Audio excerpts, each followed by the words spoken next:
So here at the start of this vid, I could not tell you whether it's a barbershop talk or a reaction style video I've been doing on the channel, because normally I save reaction videos for something I made 6-7 years ago.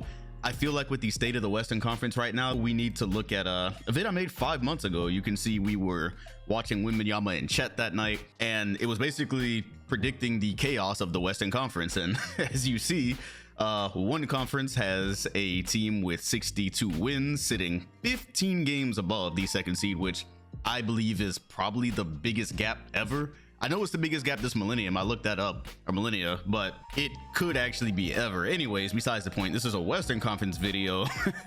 Meanwhile, you've got the 46 win Pelicans sitting in the 7th seed. My goodness, where would that would actually have them fighting for 3rd right now. Instead, they're hoping to avoid the play-in. Very important game between them and Phoenix last night. Hells lost that, and they would have essentially been locked into the play-in. Okay, regardless, if you're paying attention to the NBA, you're not under a rock. You know the West is absolutely ridiculous. I'm sorry, I just realized you probably can't even see what's on the screen up here. Either way, right? I want to hear what I said about the West coming into it, who I predicted to be a lock, etc. I think it will make for some very funny takes, or maybe some spot-on ones. And so yeah, whether this is another barbershop talk entry or reaction, we're watching. Let's have a conversation about the 2024 Western Conference really fast, because I feel like yesterday on playback was the first time that I actually looked at the teams listed out and realized, somebody is missing the playoffs. Of course, that always happens, but I mean somebody, actual somebody, which is, I guess, par for the course in the modern era with the West. I feel like the West is habitually the stronger conference with some flip-flop years in between. Just in general, though, we know it as the Wild West, and that is definitely the case this year, because when you list it out right now where we stand with the rosters healthy, everyone there, I feel like there are 11 playoff worthy rosters, 11 very much playoff worthy rosters. And here's okay, so coming into the season, I said 11 playoff worthy rosters. Here at the end, we are only a couple of days removed from the Houston Rockets having been eliminated. Turned out they were the 11th team. Memphis got injured to hell, so they weren't part of this. And even with Memphis going through the Ja Morant injury and everything else, there was still an 11th playoff worthy team because of the play-in anyways. And I was factoring that into account. It's the world we live in now. Today, there are 10 playoff teams in the West. Worthy playoff teams also. If you wanted to say Houston wasn't worthy and they only existed because of the play-in, Golden State and up all have playoff worthy rosters. On that topic, the 43-win Warriors, who once again were just on the verge of losing a spot to Houston, would have been around 8th in the play-ins for the Eastern Conference. It's only 8 spots. I guess that's not too different from the 23 season. You look at the 8 teams that made it. The Pelicans, who very much could have if they had been healthy. The Mavericks made that trade late. They ended up 6 games under 500. They did not make it. Still, I would say they were a team that was expected to. The Thunder started without Chet, which kind of threw a wrench in their plans, and they still ended up very close to 500. Then, of course, there was Portland. They hadn't actually missed the playoffs in a healthy Dame year. That means coming into it, we could have reasonably expected them to be there. All right, that's all good and fair. Now I'm looking at the 2024 standings and basing off of what's happened this summer and what happened last season, the flat out playoff worthy rosters right now would be the Kings. They had a great run. They went out in the first round. They could have very easily made it to the second. Suns, for obvious reasons. Yeah, I don't believe in the Clippers anymore, but that's a playoff worthy roster. We're up to 3. Lakers were just in the conference finals. The Thunder, we just talked about. So funny with the Lakers, right? In their last 10 games, they are 8-2. They've played good basketball, maybe not so much defensively. They played good basketball, though, since the All-Star break, and it's done almost nothing to affect their standing. This chaotic Western Conference, they might move up to 8th. If enough goes wrong with Sacramento, they might move up to 8th. If they were extremely lucky, they'd get 7th or 6th. All that good basketball, they are just... I don't know if they've moved. They were nearly 500 last year without even having Chet. I don't feel weird in saying that this is a playoff worthy roster right now. Golden State, that's an obvious one. We're at 6. The Pelicans, if they have Ingram and Zion for any amount of time, again, that was kind of like a top 5, top 4 worthy team to me last year. That's 7. The Timberwolves made the playoffs. I'm expecting another jump from Ant. That's 8. The Dallas Mavericks get a full year of Kyrie Irving. That's no matter what you think might happen with that situation, I cannot say that that isn't a playoff worthy roster. That's 9. This Dallas team went on to get even better by batting 1,000 at the trade deadline. Champion Denver Nuggets at 10, the Grizzlies at 11. Even then, as it stands, I don't think Portland is a terrible roster. Out of the teams here, I don't know if it's playoff worthy. Spurs got Wemby, that's cool, still rebuilding. Then you got the Jazz and the Rockets. And hell, for the first month or 2 of the season last year, the Jazz were playoff worthy, so who knows what's gonna happen then. I will stick with 11 playoff worthy rosters though. Okay, but having a playoff worthy roster does not make you a lock. Out of these teams we just talked about, who really is a lock? Well, to determine that, obviously the season is going to have to play out. I think that injuries are going to play heavily into this. Not wishing injury, just saying the first team to sustain injury is probably going to be the one that falls to the bottom. Then that kind of makes you look at, well, which teams are likely to be injured. That's something you should factor in. Without having a crystal ball, however, for locks here, I would say the Denver Nuggets, Suns. I had the Suns locked. I will say, I think I probably underrated Bradley Beal's injury history a little bit in talking about them. Definitely also underrated the KD curse. The KD curse is something we just kind of, if it floats around in NBA lore, I don't know if you take it into account when you're doing some type of prediction. Anyway, they might escape the play-in. They've had an unfortunate year with injuries until the end. They've been playing better basketball as of late. I will stand by and say if they didn't have all those issues at the beginning of the year with one of the 3 or 2 of the 3 always out, I can say I think they would have probably locked it. I would have had them or agreed with them being a lock. I believe injuries are the main reason they haven't been. There's other reasons, but injuries just factor so heavily in. Let's see who else. I'm gonna lock the Lakers in, even with their injury history. I'm just going, they had hella problems last year. They didn't make that trade until late. They still made the playoffs and the conference finals. Maybe it's risky given how many times AD falls in a season. Still, I'm gonna lock the Lakers up here. I had them locked even with the health question, and funny, health hasn't been the issue. I believe AD's having his most successful season health-wise in quite some time.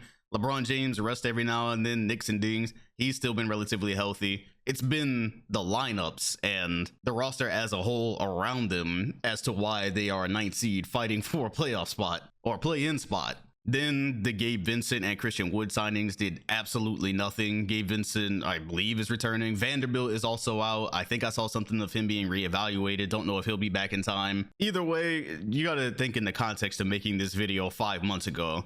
A team that went out and had a decent summer and had just made the conference finals, not locking them would have felt really unfair. That was my thought process when making their part of the video. Feel comfortable locking Golden State. That's still a playoff team. Maybe I didn't have them on my contenders list. That does not mean I don't think this core 3 plus whatever Chris Paul brings is not a playoff team and not a playoff lock. I think they can get there. Sorry, I know they will get there. They've spent time without Curry before and still made it. If Curry went out for whatever reason, you'd have Paul running the point guard. They can figure it out. That's 4 locks. And another one of my locks is, as we were just discussing, 10th in the Western Conference. And yes, they have also been fighting for their lives the entire year. I would say we'll look back at 2024 and think, man, this is the time the Warriors probably should have made a trade or hit reset or whatever. Because now we're going to go into the summer and have those conversations. Clearly, this is not a championship core anymore. Dre, Steph, and Clay, unless the front office just hit the goddamn jackpot with something around them. I don't believe they're ever winning another championship together. I didn't believe they were winning a title coming into this video. I just didn't think I could be down on them enough to not lock them. Yeah, they really just might not even make it in general, though. They're gonna have to, from their positioning, they're gonna have to win some games to get into the last spot. I feel comfortable locking Sacramento in. Once again, not a contending team. It's a really good team. And I would say they finished higher than they were supposed to last season. The last lock Sacramento at this time has now lost Malik Monk.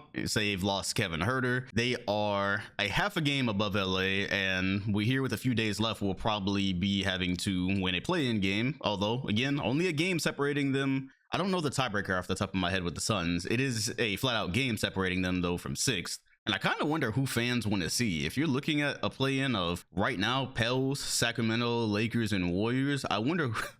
I don't have to wonder who the two teams are. Personally, I'm rooting for the Pelicans to have one of these spots. If it's going to turn out they are in the play-in, I want them to get a spot. There's just no way they finally spent most of the season healthy, and then Ingram is going to go out here in the last few weeks and they potentially get played out of the playoffs. That would really suck. I could do without Golden State this year. No hate. They cooked us in 2022. I could still do without the end of the dynasty taking up a playoff spot amongst the other teams here. Then again, that is playoff Steph, and knowing the Kings are missing 2 vital pieces going into the postseason, I don't know. That I would go with here, and I still feel funny about it given that they lost one of the best backup point guards in the league. I guess I'm going to lock the Grizzlies. We just talked about the teams with injuries and those being the ones to float to the bottom. Well, they have a de facto injury with 25 games that have been missed of Ja Morant, and the natural counterpoint will be to say, well, they have historically been really good without Ja, and I still want to point out that they had one of the best backup point guards at that time. They do not have that anymore. I feel like that matters. They did bring in Derrick Rose. Of course, you brought in Marcus Smart. I still trust in them enough to win games, but that's why I feel funny about having them as a lock. That's why my tone sounds the way it does. And that's really as far as I will go. And so my final lock has 27 wins on the season. This is the Dom curse of hell. Not only did Ja Morant miss 25 games, I would say they were probably cooked before he even came back. Then in the midst of this is about a week or two before the Steven Adams injury got announced, and that was more size. Obviously, they were already missing Clark. Just one too many hits for Memphis this year. And yeah, it's just my mistake in this video because as you can see, I was explaining my tone. I was kind of going, I guess this team has proved they can win without Ja, so I might as well not knock them now. And albeit it was before the Adams injury, they had one too many issues where knowing what the West was going to be, I should not have locked Memphis. I explained it at the beginning of the video. I said the West is going to be basically who is healthiest. You see that affected Phoenix, who can hit their marks the fastest. Memphis was already at a disadvantage. I should not have locked them without Ja. I would say 6 locks here. 5.5 in a conference where I assume you might have the 3rd seed and the 9th seed separated by 2 games for a lot of the season anyways. Once you get to the end and things start sorting themselves out, it becomes probably around 5 at that point. For a lot of the season though, it will be razor thin margins. And so these were my locks I have highlighted. Denver obviously is going to lock up, but wow, yeah, none of them ended up being locks. Grizzlies injured, Warriors just in the end of dynasty hell, Lakers unfortunate outside of the big 2, Phoenix dealing with all types of shit before the season really ramped up. And yeah, Sacramento, they were, again, this is just how tight the West was. Sac was in a decent position for a while, and now they've lost 2 guys, 2 important guys. This is the West for you, bro. This is the West I grew up with. I am so hyped for the playoffs this year. Be razor thin margins. And knowing that information, although the Los Angeles Clippers are clearly a contending roster when everyone is there, we know they're going to sneak some load management into the season. And if one of their 2 stars or both of their stars go out, as they have done the last few years, they could easily get knocked into that play-in round somewhere near the bottom. That's pretty much what happened in the 2022 season. I just won't call them a lock given their history. I think I was fair here. After everything we've experienced with the Clippers, even dating before Paul George and Kawhi, funny enough, I think I was fair. They had just had a habit of always missing a guy, just riding on 3 wheels the whole season. I wasn't going to get sucked back into it. And this happens to be the season where Paul George plays 72 games, Kawhi Leonard plays 68, and then they trade for James Harden. So Harden was not a part of the Clippers when I made this vid. If he were, I probably would have locked him up regardless. I'd have said, okay, no matter who you have out there, some combination of them can get you wins and have you high in the West. And they are firmly in the 4th seed, about to face the full force of Luka Doncic in the 1st round. Pretty much the same reason I can't lock the Pelicans up. We might get beautiful Zion basketball for 20 games and never see him again. I'm not calling the Mavs a lock until Also, very, very fair assessment of the Pelicans. They were just the younger Clippers in terms of always having guys injured. And this, once again, the season where Zion, 66 games, beautiful game last night to avoid all but being stuck in the play-in. Then Ingram has played 63 games, just now going out with an injury I think looked way worse when it happened. 4-6 in their last 10, and in the play-in, staring a chance to be played out of the playoffs, once again, due to injury. So I guess I kind of hit the nail here. They're still not locked. I know what a full season of Kyrie and Luka looks like, and if Kyrie is actually going to work out there. We know how funny those situations can get very quickly. And even if everything goes right technically, I still wonder about the on-court play between Kyrie and Luka. They still kind of have to learn how to play together in a winning manner. I love Anthony Edwards.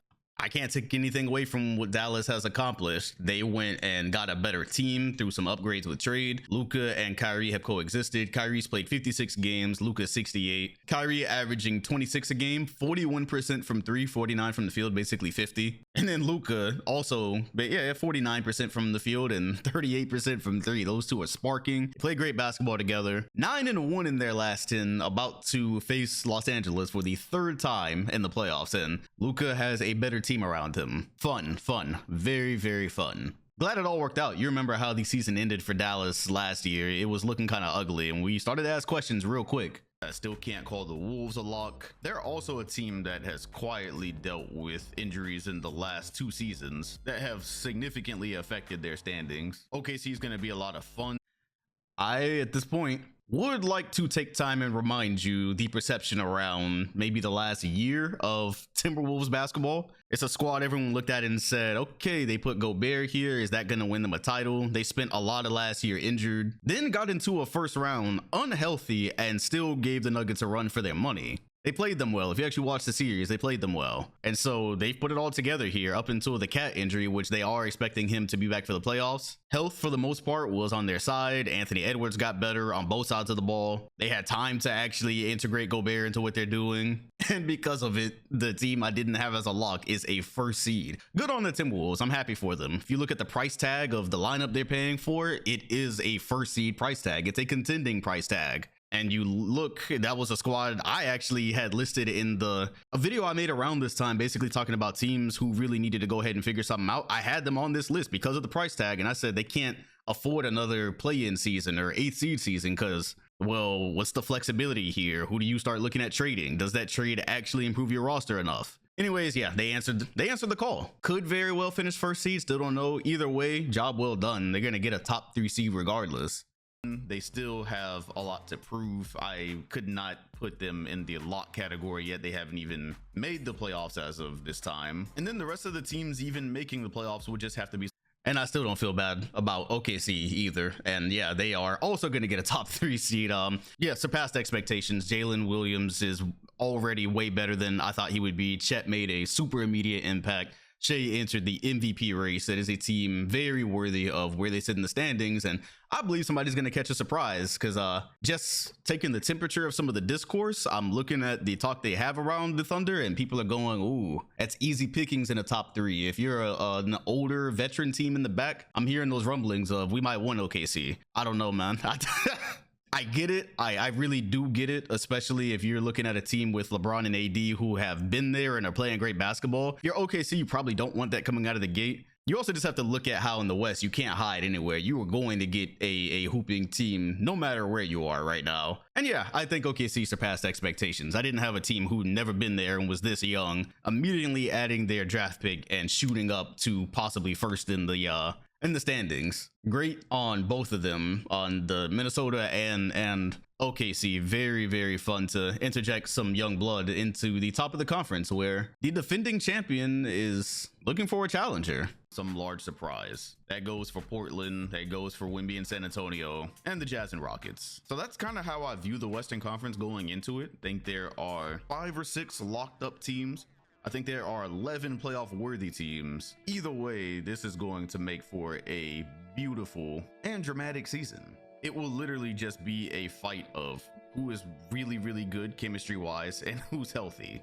who can figure those things out the fastest. Once you start fighting for that 5th through 8th spot, that is a fight that will last until the last day of the season. Either way, because of the math, somebody's team who probably should not be missing the playoffs is going to miss the playoffs. Pretty reminiscent of that 2015-2014 Western Conference, whichever year that was. This feels very much like a year where there will be Eastern Conference teams in the playoffs that shouldn't be there and West team sitting at home. I'm here for the chaos. Let me know what you.